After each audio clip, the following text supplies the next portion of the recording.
2023 ಈಗ ತಾನೇ 5 ಪಂಚರಾಜ್ಯ ಚುನಾವಣೆ ಆಯ್ತಲ್ಲ, ಆ ರಿಸಲ್ಟ್ಗೂ ಈ ಸ್ಟೋರಿಗೂ ಸಂಬಂಧ ಇದೆ. ಯಾಕಂದರೆ ಈಗ BJP 3 ರಾಜ್ಯಗಳನ್ನು ಈಗ ಅವರು ಮಾರ್ಜಿನ್ ನೋಡಿದ್ರೆ ಅವರಲ್ಲೊಂದು ಕಾನ್ಫಿಡೆನ್ಸ್ ಬಂದಿದೆ. ನಾನು ಆ್ಯಸ್ ಅನ್ ಅಬ್ಸರ್ವರ್ ಹೇಳ್ಬೋದು, ನಾನು ತೆಲಂಗಾಣದ ಸರ್ಕಾರಕ್ಕೂ ಒಂದು ಥ್ರೆಟ್ ಇದೆ ಹೇಳ್ಬೋದಾ ವಿಜಯ್? ಖಂಡಿತ ಎಕ್ಸಾಕ್ಟ್ಲಿ ಹೇಳ್ಬೋದು. ಯಾಕಂದರೆ ಅಲ್ಲಿರುವಂಥದ್ದು ಏನು ಮೆಜಾರಿಟಿಗಿಂತ ಇರುವಂಥದ್ದು 5 ಜನ ಶಾಸಕರು ಮಾತ್ರ ಹೆಚ್ಚಿಗಿರುವಂಥದ್ದು. ಜೊತೆಗೆ ವೋಟ್ ಶೇರಿಂಗ್ ನೋಡಿದ್ರೆ BRSಗೂ ಮತ್ತು ಏನು ಅಲ್ಲಿ ಕಾಂಗ್ರೆಸ್ಗೆ ಇರುವಂಥದ್ದು ಕೇವಲ 2.5% ಮಾತ್ರ ಇರುವಂಥದ್ದು. ಅಂದರೆ ಈ ಒಂದು ಒಗ್ಗೂಡಿಕೆ ನೋಡೋದಾದ್ರೆ ಖಂಡಿತವೂ ಕೂಡ ಆ ಒಂದು ಸಾಧ್ಯತೆ ಜಾಸ್ತಿ ಇರುವಂಥದ್ದು. 5 ರಿಂದ 6 ಜನ ಶಾಸಕರು ಮಾತ್ರ ಬೇಕಾಗಿರುವಂಥದ್ದು. ಜೊತೆಗೆ ಆಗಲೇ ನಿರಂಜನ್ ಒಂದು ಮಾತಾಡ್ತಾ ಇದ್ರು, ಫ್ಲೈಟಲ್ಲಿ ಆಗ್ಬೋದು ಮಾತುಕತೆ, ವಿದೇಶದಲ್ಲಿ ಆಗ್ಬೋದು ಅಂತ. ಈಗ ಅಂದರೆ ಕಳೆದ ಒಂದು 15-20 ದಿವಸದಿಂದ ಪ್ರಮುಖ ನಾಯಕರೊಬ್ಬರು ಬೇರೆ ಕಡೆ ಹೋದಾಗ, ವಿದೇಶಕ್ಕೆ ಹೋದಾಗೆಲ್ಲ ಕೂಡ ಇಲ್ಲಿ ಸಾಕಷ್ಟು ಗುಮಾನದ ಇತ್ತು. ಹೌದು, ಹೋಗಿದ್ರೆ ಅಲ್ಲಿ ಮಾತುಕತೆ ಆಗಿರಬಹುದು ಅಂತ. ಈಗ ರಿಪಬ್ಲಿಕ್ ಕನ್ನಡ ಈಗ ಹೇಳ್ತಾ ಇರೋದು, ಸುದ್ದಿ ಬ್ರೇಕ್ ಮಾಡ್ತಾ ಇರೋದು, ಈಗ ಕಾನ್ಫಿಡೆಂಟ್ ಹೇಳ್ತಾ ಇರೋದಂದ್ರೆ ಹೌದು ಅಂತೆ ಕಂತೆ ಅಂತ ಹೇಳ್ತಾ ಇದ್ದಾರೆ. ಆದರೆ ಒಂದಷ್ಟು ಮಾತುಕತೆಗಳು ಆಗಿದೆ, ಒಂದಷ್ಟು ಏನು ಶಾಸಕರ ಸೆಳೆಯುವ ಸಂಬಂಧಪಟ್ಟಂತೆ ಬಹುತೇಕ ಮಾತುಕತೆ ಮುಗಿದಿದೆ ಅನ್ನೋಂಥದ್ದು ಈಗ ರಿಪಬ್ಲಿಕ್ ಕನ್ನಡ ಬ್ರೇಕ್ ಮಾಡ್ತಾ ಇರುವಂತ ಸುದ್ದಿ. ನಿಜ ವಿಜಯ್, ನೋಡಿ ಕುಮಾರಸ್ವಾಮಿ ಅವರ ಹೇಳಿಕೆ ಇತ್ತೀಚೆಗಷ್ಟೇ, ಅಂದ್ರೆ ಬೆಳಗಾವಿಯಲ್ಲಿ ಸೆಷನ್ ಶುರುವಾಗಕ್ಕೆ ಮುಂಚೆ 40 ರಿಂದ 50 ಶಾಸಕರು ನಂಬರ್ಸ್ ಹೇಳ್ತಾರೆ, 40 ರಿಂದ 50 ಶಾಸಕರು ರೆಡಿ ಇದ್ದಾರೆ ರಾಜ್ಯ ರಾಜಕೀಯದಲ್ಲಿ ಬದಲಾವಣೆ ತರೋಕೆ ಅನ್ನೋ ಅರ್ಥದ ಮಾತು. ಇದು ಊಹಾಪೋಹದಲ್ಲಿ ಹೇಳ್ತಾರ? ಒಬ್ಬ ಮಾಜಿ ಮುಖ್ಯಮಂತ್ರಿಗಳಿದ್ದವರು, ಅಂದ್ರೆ ರಾಜಕೀಯವನ್ನ ಬಹಳ ಹತ್ತಿರದಿಂದ ನೋಡ್ತಿದ್ದವರು, ಹಾಗೆ ರಾಜಕೀಯದಲ್ಲಿ ತಮ್ಮನ್ನು ತಾವು ತೊಡಗಿಸ್ಕೊಂಡಿರೋ, ಸುಮ್ಮನೆ ಊಹಾಪೋಹದಲ್ಲಿ ಹೇಳಲಿಕ್ಕೆ ಸಾಧ್ಯನಾ? ಇದ್ರ ನಡುವೆ ನಿರಂಜನ್ ಇನ್ನೊಂದು ಪ್ರಶ್ನೆ, ವಿಜಯ್ ಅಂಡ್ ನಿರಂಜನ್ಗೆ ಇಬ್ಬರು ಕೂಡ ಸ್ಮಿತಾ ಅವರ ಹೇಳಿಕೆಗೆ ಪೂರಕವಾಗಿ, ಅಂದರೆ ಕುಮಾರಸ್ವಾಮಿ ಒಂದು ಮಾತನ್ನು ಹೇಳ್ತಾರೆ, ಹಿಂಗಾಗತ್ತೆ ಅಂತೇಳಿ. ಕಾಂಗ್ರೆಸ್ಸಲ್ಲಿ ಒಂದು ಟೀಕೆ ಬರುತ್ತೆ, ಕುಮಾರಸ್ವಾಮಿಗೆ ಸಿಗುವಷ್ಟು ಈಸಿಯಲ್ಲಿ ನರೇಂದ್ರ ಮೋದಿ ಅವರು ಅಥವಾ ಅಮಿತ್ ಶಾ ಅವರು ರಾಜ್ಯ BJP ನಾಯಕರಿಗೆ ಸಿಗ್ತಾ ಇಲ್ಲ ಅಂತ. ಆಮೇಲೆ ಕಾನ್ಫಿಡೆನ್ಸ್ ವಿಚಾರದಲ್ಲಿ BJP ನಾಯಕರು ಏನು ಹೇಳುತ್ತಾರೋ ಅದಕ್ಕಿಂತ 10 ಪಟ್ಟು 1000 ಪಟ್ಟು ಸ್ಟ್ರಾಂಗ್ ಧೈರ್ಯದಿಂದ ಕುಮಾರಸ್ವಾಮಿ ಅವರು ಹೇಳ್ತಾರೆ ಈ ರೀತಿ ಆಗತ್ತೆ ಅಂತೇಳಿ. ಕುಮಾರಸ್ವಾಮಿ ಅವ್ರಿಗೂ ಕೂಡ ಒಂದು ವೇಳೆ BJP ಲೆಕ್ಕದಲ್ಲಿ ಆಗ್ತಾ ಇರೋ ಘಟನಾವಳಿ ಆದರೆ ಕುಮಾರಸ್ವಾಮಿ ಅವರು ಕೂಡ ಇದರ ಬಗ್ಗೆ ಒಂದು ಸನಿಹದ ಏನು ಘಟನಾವಳಿಗಳ ಬಗ್ಗೆ ಮಾಹಿತಿ ಇದೆಯಾ BJP ನಾಯಕರಿಗಿಂತ ಹೆಚ್ಚಾಗಿ? ಯಾಕೆ ಗೊತ್ತಿರಲ್ಲ ಅವ್ರಿಗೆ ಗೊತ್ತಿಲ್ಲ ಅಂದ್ರೆ ಯಾಕೆ ಹೇಳ್ತಾರೆ? ಮೊನ್ನೆ ತಾನೇ ಹೇಳಿದ್ರು ಅಲ್ವಾ ವಿಜಯ್ ಏನ್ ಹೇಳಿದ್ರು ಮೊನ್ನೆ, ಸರ್ಕಾರ ಬೀಳುತ್ತೆ. ಒಬ್ಬ ಪ್ರಭಾವಿ ಸಚಿವರು ನನ್ನ ಜೊತೆ 40 ರಿಂದ 50 ಜನ ಶಾಸಕರು ಕರ್ಕೊಂಡು BJPಗೆ ಬರ್ತೀನಿ ಅಂತ ಖುದ್ದು ಹೇಳಿದ್ದಾರೆ ದೆಹಲಿ ಹೈಕಮಾಂಡ್ ನಾಯಕರ ಮುಂದೆ ಅಂತ. ಅಂತೆಲ್ಲ ಕಾನ್ಫಿಡೆಂಟ್ ಆಗಿ ಹೇಳಿರುವಂಥದ್ದು.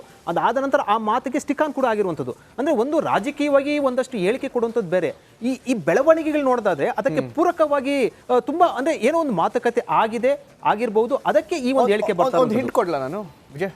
ಈಗ ನೀವು ಬೆಳಗಾವಿಗೆ ಹೋಗಿದ್ರಿ, ಬೆಳಗಾವಿಯಲ್ಲಿ ಸಭೆನ ಕವರ್ ಮಾಡಿದ್ರಿ. ಉತ್ತರ ಕರ್ನಾಟಕದ ಬಗ್ಗೆ ವಿಚಾರ ಎಷ್ಟಾಯಿತು? ಎಷ್ಟು ಜನ ಭಾಗಿಯಾಗಿದ್ದರು ಆ ಚರ್ಚೆಯಲ್ಲಿ?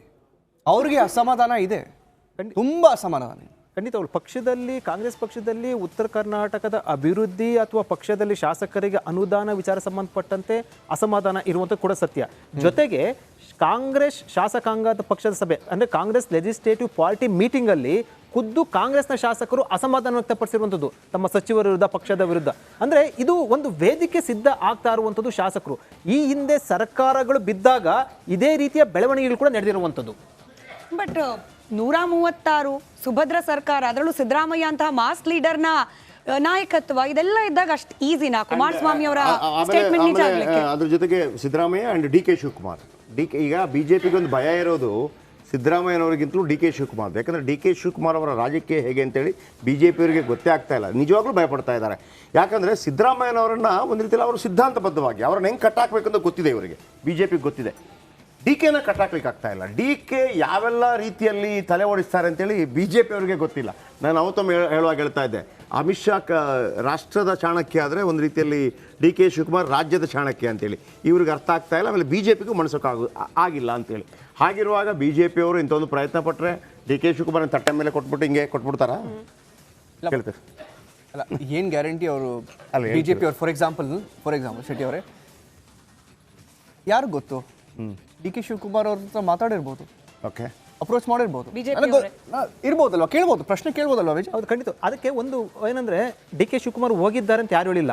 ಆದರೆ ವಾಲಂಟಿಯರ್ ಖುದ್ದಾಗಿ ಕೂಡ ಅವ್ರು ಹೇಳಿರುವಂಥದ್ದು ಇಲ್ಲ ಸಚಿವರು ಯಾರು ಹೋಗಿಲ್ಲ ನಾನಂತೂ ಹೋಗಿಲ್ಲ ಅನ್ನೋ ರೀತಿಯಲ್ಲಿ ಕೂಡ ಡಿ ಕೆ ಶಿವಕುಮಾರ್ ಹೇಳಿದ್ರು ಅಂದರೆ ಒಂದಷ್ಟು ಅನುಮಾನ ಬರುವಂಥ ರೀತಿಯಲ್ಲಿ. ಜೊತೆಗೆ ಈ ಹಿಂದೆ ಹೌದು ಬಿಜೆಪಿಯವರು ನನ್ನ ಕರಿತಾ ಇದ್ದಾರೆ ಅನ್ನೋ ಹೇಳಿಕೆಯನ್ನ ಈ ಹಿಂದೆ ಡಿ ಕೆ ಶಿವಕುಮಾರ್ ಆಫರ್ ಕೊಟ್ಟಿದ್ದು ಅಂತ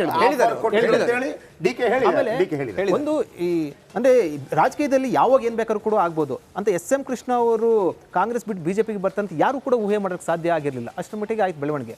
ಜೊತೆಗೆ ಈಗ ಮಹಾರಾಷ್ಟ್ರದಲ್ಲಿ ಏನು ಅಜಿತ್ ಪವಾರ್ ಅಥವಾ ಏಕನಾಥ್ ಶಿಂದೆ ಹೋಗ್ತಾರಂತ ಯಾರು ಗೊತ್ತಿತ್ತು, ಯಾರಿಗೂ ಗೊತ್ತಿರಲಿಲ್ಲ. ರಾಜ್ಯದಲ್ಲೂ ಕೂಡ ಒಂದಷ್ಟು ಬೆಳವಣಿಗೆ ಮತ್ತು ನಾವು ಅಂದರೆ ಈ ರಾಜಕೀಯ ನಾಯಕರು ಅಂತ್ಯಕ್ಕಂತ ಹೇಳ್ತಾ ಇರುವಂಥ ಒಂದು ಭಾಗ. ಎರಡನೇ ಭಾಗ ಕಳೆದ 15 ದಿವಸಗಳ ಹಿಂದೆ ಅಂದರೆ 15 ದಿವಸಗಳ ನಂತರ ಅಥವಾ ಆ ದಿನದಿಂದ ಇಲ್ಲಿವರೆಗೂ ಕೂಡ ಒಂದಷ್ಟು ಮಹತ್ವದ ಬೆಳವಣಿಗೆಗಳಾಗಿರುವಂಥದ್ದು. ಅದು ಯಾವಾಗ ಅಂತಂದರೆ ಯಾವಾಗ ರಾಜಕೀಯ ಒಂದು ಕ್ಷಿಪ್ರ ಕ್ರಾಂತಿ ಆಗುತ್ತೆ ಆವಾಗ ಸ್ಫೋಟಗೊಳ್ಳುತ್ತೆ. ಇಂಥವ್ರು ಇಂತಿಂಥವ್ರ ಜೊತೆ ಮಾತುಕತೆ ಮಾಡಿದ್ರು ಅಂತ. ಆದರೆ ಓಕೆ, ಆದರೆ ಒಂದು ಈಗ ಕಳೆದ ಬಾರಿ 17 ಶಾಸಕರು ಬಂದಾಗಲೂ ಕೂಡ ಅದಕ್ಕೊಬ್ಬ ಲೀಡ್ರ್ ಅಂತ ಇರ್ತಾರೆ. ರಮೇಶ್ ಜಾರಕಿಹೊಳಿ ಅಂತ ಒಬ್ಬ ಲೀಡ್ರ್ ಇದ್ದರು. ಅವರ ಸಮ್ಮುಖದಲ್ಲಿ ಆ ಲೀಡ್ರ್ ಇಲ್ಲದೆ ಕರ್ಕೊಂಬರೋಕ್ಕಾಗೋದಿಲ್ಲ. ನಂಬರ್ 1. ನಂಬರ್ 2, ಈಶ್ವರಪ್ಪನವರ ಹೇಳಿಕೆಯನ್ನು ನೀವು ಹಿಂದೆ ಗಮನಿಸಿರ್ಬೋದು. ಕರ್ನಾಟಕದಲ್ಲಿ ಒಬ್ಬ ಅಜಿತ್ ಪವಾರ್ ಬರ್ತಾರೆ ಅಂತ ಒಂದು ಹೇಳಿಕೆಯನ್ನು ಇತ್ತು. ಅಂದರೆ ನೀವು ಹೇಳ್ತಾ ಇರುವಂಥದ್ದು ಒಬ್ಬ ನಾಯಕನ ಸಮ್ಮುಖವಾಗಿ ನಡೀಬೋದಾ ಅಥವಾ ಯಾವ ನಾಯಕ ಅಂತ ನಾವು ಹೇಳ್ತಾ ಇದ್ದೀವಿ ಆ ಕಡೆಗೆ ಹೋಗ್ಬೋದೇನೋ ಅನ್ನೋವಂಥ ರೀತಿಯಲ್ಲಿ ಅವರೇ ಆ ಕಡೆಯಿಂದ ಕೆಲವರನ್ನು ಕರ್ಕೊಂಬರ್ಬೋದಾ? Who knows. ಇಲ್ಲಿ ರಾಜ್ಯ ಬಿಜೆಪಿ ನಾಯಕರಿಗೆ ಅಥವಾ ರಾಜ್ಯ ಕಾಂಗ್ರೆಸ್ನ ಒಂದಷ್ಟು ನಾಯಕರಿಗೆ ಇಲ್ಲಿ ಏನಾಗ್ತಾ ಇದೆ ಅಂತ ಯಾರು ಕೂಡ ಗೊತ್ತಿಲ್ಲ. ಅದು ದೊಡ್ಡ ಮಟ್ಟದಲ್ಲಿ ಒಂದಷ್ಟು ರೀತಿಯಲ್ಲಿ ಈ ರಾಜಕೀಯ ಕ್ಷಿಪ್ರ ಬೆಳವಣಿಗೆಯ ಒಂದು ಮಾತುಕತೆಗಳು ಆ ಒಂದು ಬೆಳವಣಿಗೆಗಳು ಆಗ್ತಾ ಇರುವಂಥದ್ದು.